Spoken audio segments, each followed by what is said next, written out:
Mishka, conte de Marie Colmont.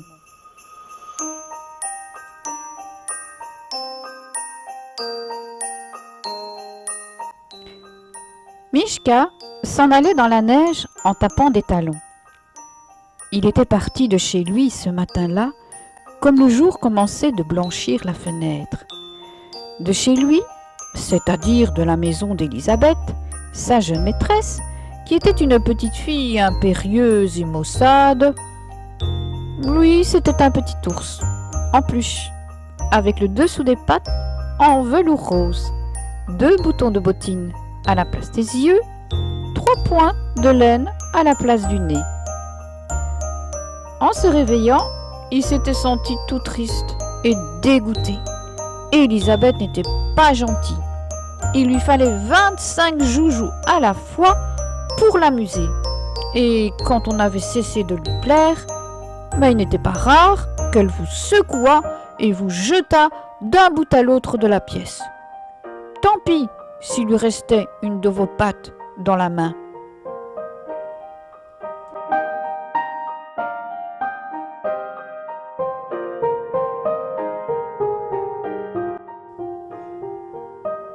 J'en ai assez d'être un jouet ici, grognait Mishka en se frottant les yeux de ses poings.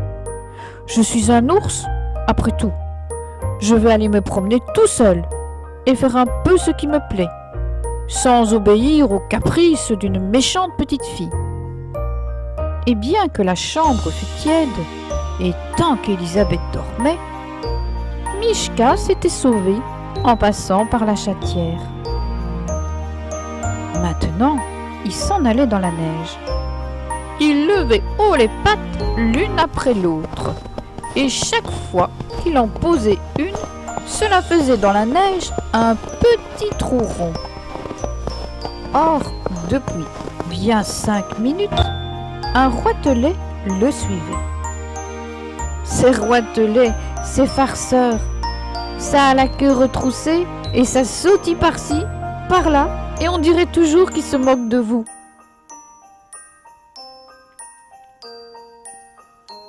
Celui-là faisait piou-piou dans le dos de Mishka.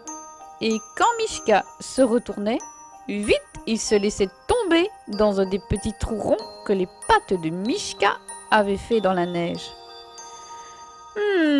Disait Mishka, j'avais bien cru pourtant entendre. Et dans son trou, le roitelet mourait de rire. Mais tout de même, à la fin du coin de l'œil, Mishka l'aperçut. Brrr, lui fit-il au nez en se retournant d'un seul coup. Pauvre roitelet, il eut si peur qu'en volant, il emmenait ses ailes et que ce fut miracle s'il ne tomba pas. Il se blottit sous un buisson et se tint désormais tranquille.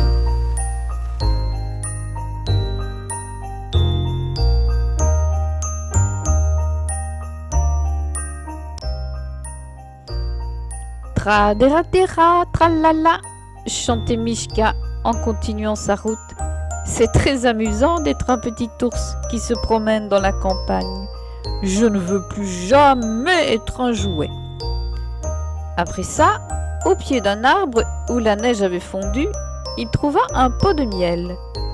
Une paysanne l'avait perdu sans doute au retour du marché, mais le pot de miel était fermé et Mishka ne savait pas dévisser le couvercle. Après avoir essayé de toutes les manières, il devient furieux. « Tiens, grande bête de pot, dit-il, en lui lançant un coup de pied. Va-t'en où il te plaît. » Et le pot se mit à rouler, et roulant, il buta contre une pierre. Souriant d'eux, voilà le miel. Faisait Mishka en se régalant, que la vie est belle dans les bois. Jamais plus je ne serai un jouet. Ça, non!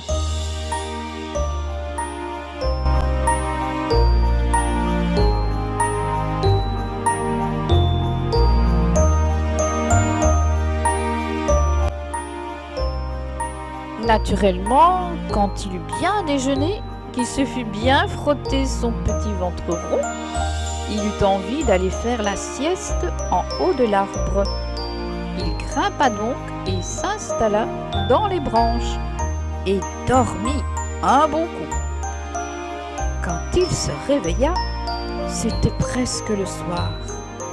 Deux oies sauvages s'étaient posées à la cime de l'arbre pour se dégourdir les pattes et on les entendait causer. « Cancan, c'est le soir de Noël » disait l'une. « Cancan » disait l'autre. « Ce soir que chacun doit faire une bonne action. C'est ce soir que chacun doit aider son semblable. Secourir les malheureux, réparer les injustices. » « Tiens, tiens, se disait Michka, mais je ne savais pas ça. » Et puis elles s'envolèrent au fond du grand ciel gris.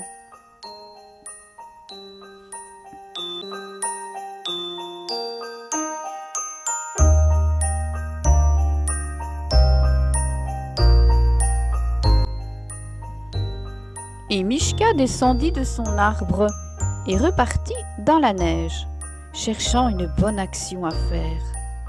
Mais on eût dit que la terre où il était arrivé, maintenant, était toute déserte. Pas une maison, pas un animal, rien que de la neige et les grands bois. Soudain, voici qu'il entendit des grelots. C'était un traîneau tiré par un renne. Le renne était blanc, son harnais était rouge et parsemé de clochettes, et tout ça était très joli. Et aussi, dans ses beaux yeux longs, le renne avait une lumière comme on n'en voit pas sur cette terre. Sur le traîneau, il y avait un grand sac, tout gonflé, tout bossu. C'était le renne du Père Noël qui faisait sa distribution, comme c'est l'usage dans les pays du Nord, où il y a bien trop de neige pour qu'un bonhomme Noël puisse cheminer à pied.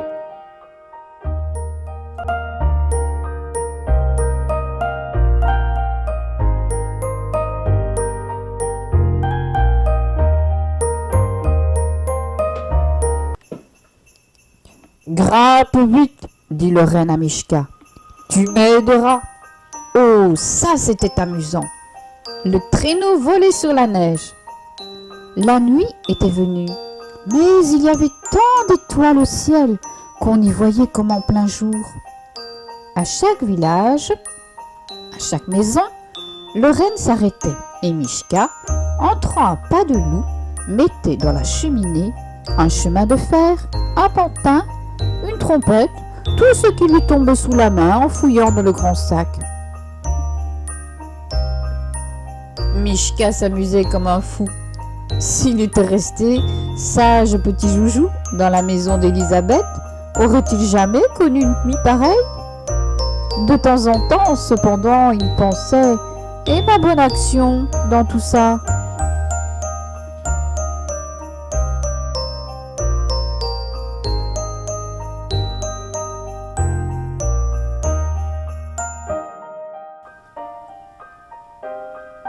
Alors, on arriva à la dernière maison.